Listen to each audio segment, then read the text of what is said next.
रणदीप हुड्डा ने अपनी पत्नी को जन्मदिन की बधाई बेहद प्यारे और खास तरीके से दी और इसके साथ ही उन्होंने लीन के बेबी बम्प की झलक भी दिखाई और एक बेहद प्यारी तस्वीर शेयर की और कैप्शन में दिल छू जाने वाली बात भी कही है। डालिए फोटो और कैप्शन पर एक नजर।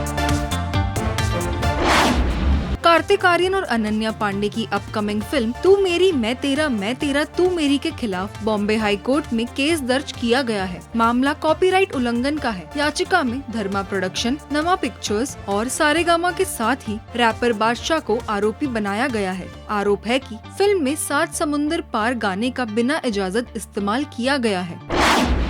सिंगर बी प्राक और उनकी पत्नी को एक बार फिर से माता पिता बनने का सुख मिला है। हाल ही में कपल ने बेबी बॉय का स्वागत किया और बेटे का नाम द्विज बच्चन रखा है। एक बेटे को खोने के गम से उभर रहे सिंगर बी प्राक के लिए ये पल किसी ब्लेसिंग से कम नहीं है।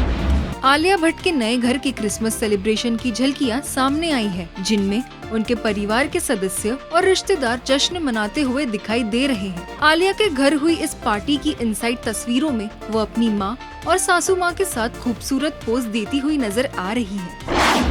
शनाया कपूर की पहली फिल्म फ्लॉप रही थी। अब उन्होंने आंखों की गुस्ताखियां की न चल पाने पर कहा कि बेशक फिल्म के प्रदर्शन से थोड़ा दुख तो होता ही है। आप चाहते हैं कि लोग सिनेमा घरों में जाकर आपकी फिल्म देखें, लेकिन मुझे जो प्यार मिला वो बहुत ज्यादा था। ये सब कुछ था जिसका मैं इंतजार कर रही थी और जब मेरी फिल्म रिलीज हुई तो मेरे लिए वही सब कुछ था।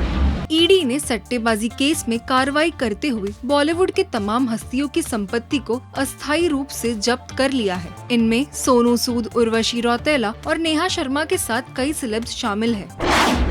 सैक्टल की रिपोर्ट्स के मुताबिक फिल्म धुरंधर ने अपने 16th डे पर टोटल 493.2 करोड़ रुपीस का बॉक्स ऑफिस कलेक्शन किया है। संडे तक फिल्म 500 करोड़ के क्लब में एंटर कर जाएगी। बेटे के जन्म के बाद पहली बार विक्की कौशल घर से बाहर निकले। उन्होंने एक इवेंट में कहा कि अब वो एक्टिंग से अधिक माहिर तो डायपर बदलने में हो गए हैं। उन्होंने ये भी बताया कि बेटे को छोड़कर घर से निकलना कितना मुश्किल होता है।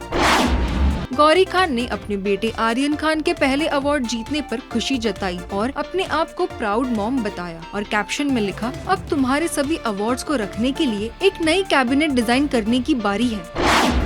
रणदीप हुड्डा की वाइफ लीन लेशराम ने लेटेस्ट इंटरव्यू में अपने पहले बच्चे को खोने के दर्द को याद किया और कहा, इस साल की शुरुआत में मिसकैरेज के बाद हम दोनों के लिए वो मुश्किल वक्त था। हालांकि हम बहुत शुक्रगुजार हैं और उम्मीद कर रहे हैं कि सब कुछ ठीक होगा। ये प्रेगनेंसी एक खूबसूरत तोहफे से कम नहीं है।